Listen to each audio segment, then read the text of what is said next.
Shalom అలైకిం, షాలోమ్ అలైకిం, షాలోమ్ అలైకిం. నేటి ధ్యానాంశం, everything belongs to God. Everything belongs to God. ప్రతిదీ కూడా దేవునికి చెందినదే. వాక్య భాగం 50వ కీర్తన 12వ వచనం, లోకమున సంపూర్ణతయు నావే, లోకమున సంపూర్ణతయు నావే. Everything belongs to God. యాసపు రచించిన కీర్తన. ఈ లేఖన భాగం ధ్యానం చేసినప్పుడు నాటి ప్రజలు దేవునికి బలి అర్పణ అర్పిస్తూనే ఉన్నారు. ఇక వాక్య భాగంలో, నీ బలుల విషయమై నేను గద్దించలేదు, నీ దహన బలులను నిత్యం నా ఎదుట కనబడుతున్నవి. God requires more than external compliance to please command. It desires internal righteousness and procedurally they are blamed. ఈ వాక్యం గమనించినప్పుడు వారు బాహ్య సంబంధంగా దేవునికి బలి అర్పణ అర్పిస్తూనే ఉన్నారు. They are offering sacrifices. They are doing things right externally, not internally. God requires internal righteousness. It desires internal righteousness. ఆంతరంగిక నీతిని ప్రభు కోరుతున్నాడు. కానీ బలు అర్పించడం ద్వారా తమ సొంత నీతిని స్థాపించాలని వారు ప్రయత్నం చేస్తున్నారు. They wanted to establish their own righteousness in sight of God. పౌలు భక్తుల కాలంలో కూడా యూదులు తమ సొంత నీతి, దేవుని నీతిని కాక సొంత నీతిని స్థాపించాలని పూనుకునే ప్రయత్నం చేసినప్పుడు ఖండించాడు. మన నీతి దేవుని దృష్టికి మురికితో సమానమైనది. By doing sacrifices, they thought that we are righteous people in the sight of God. We acquired certain righteousness in our lives. ధర్మశాస్త్ర కొన్ని విధంగా బలు అర్పిస్తున్నాం, నిత్యం అర్పిస్తూనే ఉన్నాం. నిజమే, వాస్తవమే. కానీ దేవుడు వాటి విషయం గతించడం లేదు. కానీ అవన్నీ ఎక్స్టర్నల్ థింగ్స్, బాహ్య సంబంధమైన విషయాలు మన దేవునితో సమాధానపరచలేవు. అవి దేవుని సంతృప్తిపరచలేవు. They cannot please God. They cannot please God. External things cannot please God. Impossible thing. అసాధ్యమైన విషయం. By following the rules and regulations, we cannot please God. By offering sacrifices, we cannot please God. By offering offerings, we cannot please God. కేవలం అర్పణ అర్పించి దేవుని సంతృప్తిపరుస్తాం అనుకుంటే అది సాధ్యపడే విషయం కాదు. God requires internal righteousness. ఆయన సత్యం, అంతరంగంలో సత్యం కోరుతున్న దేవుడు. 51వ కీర్తన. నువ్వు అంతరంగ సత్యం కోరుతున్నావు. There is no truth in their lives. There is no righteousness in their lives. They thought we are blameless people. మీ నిందారహితులము, యోగ్యులం అనుకుంటున్నారు. కానీ వారు నిందారహితులు కాదు. They are not living a blameless life. దోషపూరితమైన జీవితమే, దోషముతో కూడుకున్న జీవితమే వారిది. అదేమనగా సొంత నీతిని స్థాపించాలని వారు ప్రయత్నం చేస్తున్నారు. కాబట్టి దేవుడు అన్నాడు, ఇవన్నీ నావే. ఇక్కడ చూస్తున్నారు, ఆవులు చూస్తున్నారు, ఇక్కడ ఇవన్నీ కూడా పశువులను చూస్తున్నారు, పశుపక్షాదులు, సమస్తము, లోకంలో సమస్తము కూడా, మనము కూడా దేవుని వారం. నొరవకిత మన ఆయన వారం, ఆయన మేపు గొర్రెలం, ఆయన ప్రజలం అన్నాడు. We are his people. మన చెందింది కూడా ఆయనదే, మనం ఆయన చెందిన వారమే. నిన్ను సొత్తు కాదు, వెలుబెట్టి కొనబడిన వాడవు. నువ్వు యేసు రక్తంతో కొనబడిన వాడవు. ఏది నీది లేదు, నీకంటూ ఏది లోకము లేదు అని దేవుడిచ్చినవే.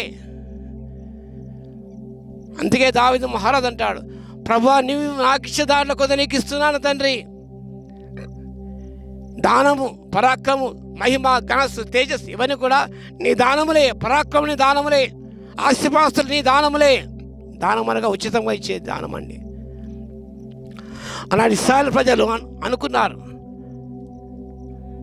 మా శక్తి సామర్థ్యాలు ఇంత భాగ్యం మాకు కలిగించి అనుకుంటారేమో. కానీ భాగ్యం సంపాదించుకోవడానికి శక్తి సామర్థ్యం కలిగేవాడు దేవుడే. మా సామర్థ్యం మా వల్ల కలిగింది కాదు, దేవుని ద్వారా సామర్థ్యం కలిగి ఉన్నదని అపొస్తలుడైన పౌలు ఘంటాపదంగా చెప్పాడు. ఆ బలాధిక్యం మామూలు కలిగే కాదు, అది దేవునిదే. అది కాబట్టి సమస్తం ఆయనదే. మేము కష్టపడ్డాం, మేము సంపాదించుకున్నాం, మా సంపాదనలో మా కష్టాజితంలో దేవునికి ఇస్తున్నాం, అర్పిస్తున్నాం అనుకుంటూ వారు అపోహతో ఉన్నారు. కాబట్టి దేవుడు వారిని ఖండించాడు.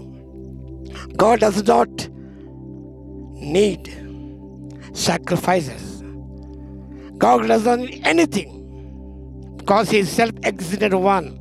He is a creator, He is a sustainer, He is a person of all things. సమస్త కలిగిన వాడు ఆయనే. దేవుని సర్వ సంపద ఆయనలో ఉన్నది, సమస్తం కూడా ఆయనదే. లోకము దేవాన్ని మాసులో యెహోవా అని దేవుని వాక్యం సెలవిస్తుంది. కాబట్టి God requires a real worship, a genuine worship. నిజమైన ఆరాధన దేవుడు కోరుతున్నాడు. నిజమైన ఆరాధన అంటే అది ఆత్మతో సత్యకు ఆరాధన ఉండాలి. అంత మాత్రమే కాదు, కృతజ్ఞతా భావంతో నిన్నుకున్న ఆరాధన ఉండాలి. ఆత్మ సత్య ఆరాధన. Where is the spirit of thanks giving? God has given everything but not thanks giving. అన్ని మనకిచ్చాడు, నాట్ థ్యాంక్స్ గివింగ్. అది నీవు దేవునికి ఇవ్వవలసింది. అది నీకు దేవుడు ఇవ్వలేదు కాబట్టి దేవునికి ఇవ్వనివి నీవు ఇవ్వాలి.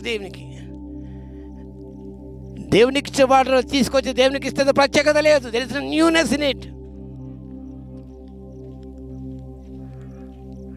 కాబట్టి మనం దేవునికి కృతజ్ఞత అనే అర్పణ దేవుని చెల్లించాలి.